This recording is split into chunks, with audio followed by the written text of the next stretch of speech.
But ಇದರಲ್ಲಿ 367 ಯುವತಿಯರು 18, 19, 20, 21 ವಯಸ್ಸು ಉಳ್ಳ ಯುವತಿಯರು.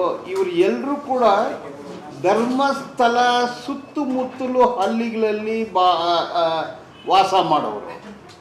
ಇವರು ಎಲ್ಲರೂ ಕೂಡ ಧರ್ಮಸ್ಥಳ ನಡೆಸ್ತಿರುವ ಆ college, medical college, law college, engineering college ಅಲ್ಲಿ ಓದ್ತಿರುವ ಯುವತಿಯರು ಕಾಣೆಯಾಗಿದ್ದಾರೆ. ಮೊಟ್ಟ ಮೊದಲು ಪದ್ಮಲತಾ, ಅದು ಎಲೆಕ್ಷನ್ ವಿಚಾರ ಥ್ರೆಟ್ ಆಗುತ್ತೆ, ಅದನ್ನು ರಿಜಿಸ್ಟರ್ ಆಗುತ್ತೆ. ಪದ್ಮಲತಾ ಅತ್ಯಾಚಾರ ಮಾಡಿ ಕೊಂದಿದ್ದಾರೆ ಅನ್ನೋ ವಿಚಾರ ಎಲ್ರಿಗೂ ಗೊತ್ತಿದೆ. ತದನಂತರ ಅನನ್ಯಾ ಭಟ್, ಇವತ್ತು medical college first year student, ಅವಳನ್ನು ಅತ್ಯಾಚಾರ ಮಾಡಿ ಕೊಂದಿದ್ರು. Vedavalli mistaken identity Soujanya, target ಇದ್ದಿದ್ದು ಬೇರೆ ಹುಡುಗಿ, ಅವ್ರ ಜಮೀನನ್ನು ಕೇಳ್ತಾರೆ, ಇವರು ಜಮೀನು ಕೊಟ್ಟಿಲ್ಲ, ಮಾರಾಟ ಮಾಡಿಲ್ಲ ಅಂದು ಆ ಯುವತಿಯನ್ನು ಆವತ್ತು ಅಪ್ಡೇಟ್ ಮಾಡೋಕ್ಕೆ ಪ್ಲ್ಯಾನ್ ಇತ್ತು. ಐಡೆಂಟಿಟಿ ಮಿಸ್ಟೇಕಲ್ಲಿ ಸೌಜನ್ಯನನ್ನು ಕೊಂದರು. ಅಂದರೆ ಸುಮಾರು ಯುವತಿಯರು ಅತ್ಯಾಚಾರಕ್ಕೆ ಒಳಪಟ್ಟು ಕೊಲೆ ಆಗಿದ್ದಾರೆ. ಈಗ ಕಣ್ಣಾರೆ ಕಂಡ ಸಾಕ್ಷಿ, ಇಷ್ಟುವರೆಗೆ ಕಣ್ಣಾರೆ ಕಂಡ ಸಾಕ್ಷಿ ಇರಲಿಲ್ಲ.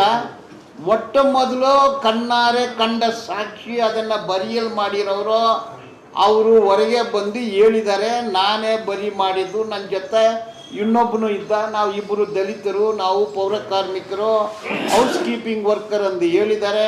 ಅದರಲ್ಲಿ 6 ತಿಂಗಳು ಮುಂಚೆ ಒಬ್ಬರು ತೀರ್ಕೊಂಡಿದ್ದಾರೆ. ಕಣ್ಣಾರೆ ಕಂಡ ಸಾಕ್ಷಿ ಒಬ್ಬರೇ. ಇದರಲ್ಲಿ ಪಾಯಿಂಟ್ ಏನಂದರೆ FIR ದಾಖಲಾಗಿದೆ. ಇದು ಕನ್ಫೆಷನಲ್ ಸ್ಟೇಟ್ಮೆಂಟ್ ಕೂಡ ಕೊಟ್ಟಿದ್ದಾರೆ. ಅವರು ಅಪ್ರೂವರ್ ಆಗ್ಬೋದು, ಆರೋಪಿ ಆಗ್ಬೋದು, ಅಥವಾ ಸಾಕ್ಷಿ ಆಗ್ಬೋದು.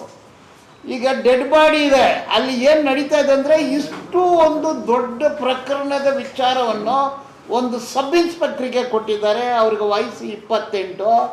ಅವರು ಇವರನ್ನ ವಿಚಾರಣೆ ಮಾಡ್ತಾರೆ, ಹೊರಗೆ ಹೋಗಿ ಫೋನ್ ಮಾಡ್ತಾರೆ, ಎಲ್ಲಿಂದೋ ಇನ್ಸ್ಟ್ರಕ್ಷನ್ ಬರ್ತಾ ಇದೆ, ಮತ್ತೆ ವಿಚಾರಣೆ ಮಾಡ್ತಾರೆ. ಈ ರೀತಿ ನಡೀತಾ ಇದೆ. ಇವತ್ತು ಡೆಕ್ಕನ್ ಹೆರಾಲ್ಡ್ ಪೇಪರಲ್ಲಿ ಒಂದು ಸುದ್ದಿ ಬಂದಿದೆ, ಅದರಲ್ಲಿ ಎಲ್ಲಿದ್ದಾರೆ ಗೊತ್ತಿಲ್ಲ ಅಂದು ಮಿಸ್ಲೀಡಿಂಗ್ ಸ್ಟೇಟ್ಮೆಂಟನ್ನು ಕೊಟ್ಟಿದ್ದಾರೆ. ನಿಜ, ನಿನ್ನೆ ನಾವು ಮಾನ್ಯ ಮುಖ್ಯಮಂತ್ರಿಗಳನ್ನು ನೋಡಿ ಮನವಿ ಕೊಟ್ಟು ಅವ್ರ ಹತ್ರ ಬೇಡ್ಕೊಂಡ್ವಿ, ಸರ್ ಇಮ್ಮಿಡಿಯೇಟ್ಲಿ ಕಾನ್ಸ್ಟಿಟ್ಯೂಟ್ ಮಾಡಿ ಸ್ಪೆಷಲ್ ಇನ್ವೆಸ್ಟಿಗೇಷನ್ ಟೀಮು. ಆ ಟೀಮು FSL ಟೀಮನ್ನು ಕರೆದುಕೊಂಡು ಹೋಗಬೇಕು. ಚೈನ್ ಆಫ್ ಕಸ್ಟಡಿ ಇದೆ, DNA ಪ್ರೊಫೈಲ್ ಸಿಗುತ್ತೆ. ಇದು ಮಾಡಿದರೆ ಸುಮಾರು ವಿಷಯಗಳು ಬರ್ತಾ ಇದೆ ಎಂದು. ಇದು ದೊಡ್ಡ ಒಂದು ಕೊಲೆ ಪ್ರಕರಣ. ಇದು ಇಡೀ ದೇಶದಲ್ಲಿ 106 ಕೊಲೆಗಳು, 367 ಯುವತಿಯರಿಗೆ ಕಾಣೆ, ಕೊಲೆ, ಅತ್ಯಾಚಾರ, ಹಿಂಸಾಚಾರ, ಬರಿಯಲು, mass murder, mass rape, mass burial. Hitler ಕಾಲದಲ್ಲಿ ಆಶ್ವಿಟ್ಜ್ ಅನ್ನೋ ಒಂದು ಜಾಗದಲ್ಲಿ ನಡೀತು. ತದನಂತರ ಇದೇ ಸೆಕೆಂಡು ಮಾಸ್, ಎಲ್ಲಿ ಇಂಡಿಯಾದಲ್ಲಿ ಎಲ್ಲಿ ನಡೆದಿಲ್ಲ. ಇಷ್ಟು ದೊಡ್ಡ ಪ್ರಕರಣ ಇದು. ಇದನ್ನು ಬೆಸ್ಟ್ ಇನ್ವೆಸ್ಟಿಗೇಟಿಂಗ್ ಏಜೆನ್ಸಿಯನ್ನು ಇಟ್ಟು ತನಿಖೆ ಮಾಡಿದರೆ ನಿಜ ಹೊರಗೆ ಬರುತ್ತೆ.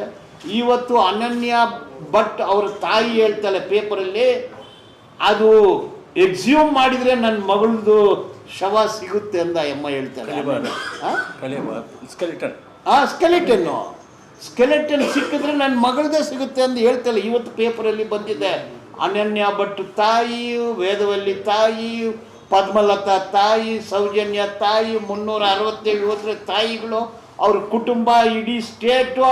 ಇದು ಕೊಲೆಗಾರರು ಯಾರಾಗಲಿ ಇರಲಿ.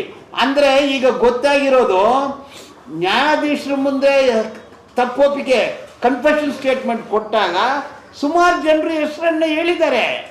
ಗೊತ್ತು ಪೊಲೀಸರಿಗೆ ಈ ಕೃತ್ಯವನ್ನು ನಡೆದಿದ್ದು ಯಾರು ಅನ್ನೋದು ನ್ಯಾಯಾಧೀಶರಿಗೂ ಮತ್ತು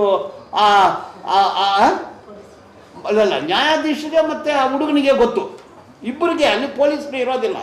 ಸ್ಟೇಟ್ಮೆಂಟ್ ರೆಕಾರ್ಡ್ ಮಾಡುವಾಗ ಪೊಲೀಸರಲ್ಲಿ ಇರೋದಿಲ್ಲ, ಅದು ಸೀಲ್ಡ್ ಕವರಲ್ಲಿ ಇರುತ್ತೆ. ಅಂದರೆ ಗೊತ್ತು, ಪೊಲೀಸರಿಗೂ ಗೊತ್ತು, ಅವ್ರನ್ನ ವಿಚಾರಣೆ ಮಾಡಿದ್ದಾರೆ, ಯಾಕೆ ಬಂಧಿಸಿಲ್ಲ ಅಂದರೆ ಆ ಸಬ್ ಇನ್ಸ್ಪೆಕ್ಟ್ರು ಅವ್ರಿಗೆ ಇನ್ಸ್ಟ್ರಕ್ಷನ್ ಕೊಡುವ DSP ಇಬ್ಬರನ್ನ ಸಸ್ಪೆಂಡ್ ಮಾಡಬೇಕಾಗುತ್ತದೆ. ಅಲ್ಲಿರೋ ಡಿಸ್ಟ್ರಿಕ್ಟ್ ಪೊಲೀಸ್ ಅಡ್ಮಿನಿಸ್ಟ್ರೇಷನ್ನ ಟ್ರಾನ್ಸ್ಫರ್ ಮಾಡಬೇಕಾಗುತ್ತದೆ. ಪೊಲೀಸರು, ಲಾ ಕೀಪರು ಲಾ ಮೇಕರು ಲಾ ಬ್ರೇಕರು ಎಲ್ಲ ಸೇರ್ಕೊಂಡು ಇಡೀ ಒಂದು ರಾಜ್ಯಾಂಗವನ್ನು ಧರ್ಮಸ್ಥಳದಲ್ಲಿ ನಡೆಸ್ತಾ ಇದ್ದಾರೆ. ಆ ರಾಜ್ಯಾಂಗಕ್ಕೆ ಯಾರು ಹೊಣೆಗಾರರು, ಅವ್ರು ಎಲ್ಲರ ಮೇಲೆ ಕೂಡ ಕ್ರಮ ಜರುಗಿಸಬೇಕೆಂದು ಇವತ್ತು ನಾವು ಈ ಪ್ರೆಸ್ ಮೀಟ್ಗೆ ಬಂದಿದ್ವಿ.